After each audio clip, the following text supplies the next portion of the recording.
Hey guys, this is Royden with Gadgets 360 and welcome to the unboxing of the Intex Aqua Ace. This is the latest addition to Intex's 4G smartphone lineup and it's priced at around Rs 12,999.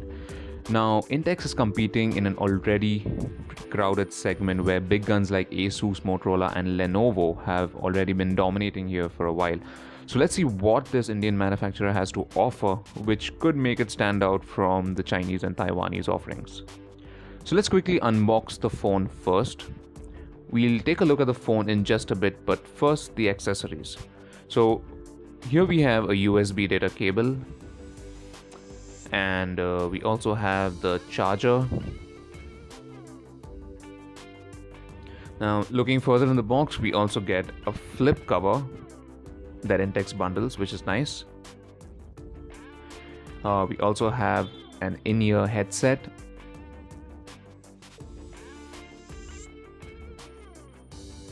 There's a SIM ejector tool. Here we have the warranty card,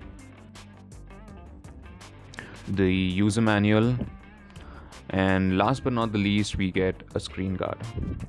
Oh, and you also get an extra ear tip for the headset. So let's take a closer look at the Intex Aqua Ace. So here's the phone itself. It's pretty light for a 5-inch smartphone and is fairly slim too. So it grips nicely when you hold it.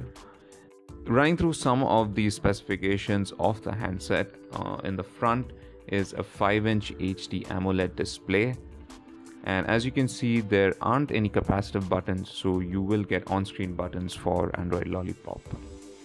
On the top, we have a front-facing 5-megapixel camera and a couple of sensors like proximity and ambient light, and of course the earpiece. And over to this side, we have a dual SIM slot with support for 4G. And over to the other side, we have a slot for the micro SD card, which now supports up to 128 GB, which is really good. You also have the power button and the volume rocker just below that. Down at the bottom are speaker grills. I'm not sure if it's stereo or mono, we'll find that out later on. And up on the top is the headphone socket and the micro USB port. The Aqua Ace is available in white or black depending on your preference, and around the back we just have the plain Intex logo and the 13 megapixel camera and the LED flash. Now, coming to the user interface, Intex has added its own custom skin, but the customization isn't too heavy. It's essentially just a different icon set, but the notification shade and settings app is pretty much stock Android Lollipop. The UI feels pretty smooth. There's no noticeable lag, but then again, this is just a first boot, so it ought to be this smooth. Intex does bundle a couple of preloaded apps with the Aqua Ace. We have, for instance, Intex Service, which lets you find the nearest service center. There is a software update app.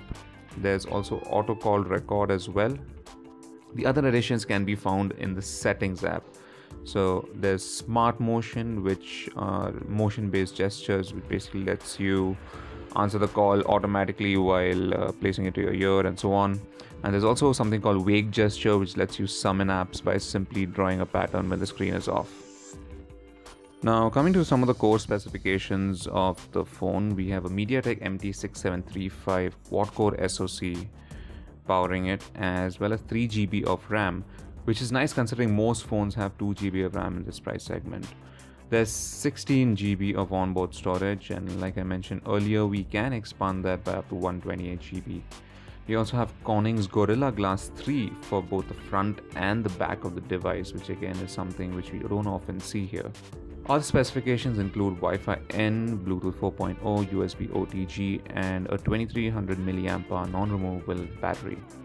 So this was a quick look at the Intex Aqua Ace. We will be bringing you more details on how the phone performs in the full reviews. So until then, thanks for watching.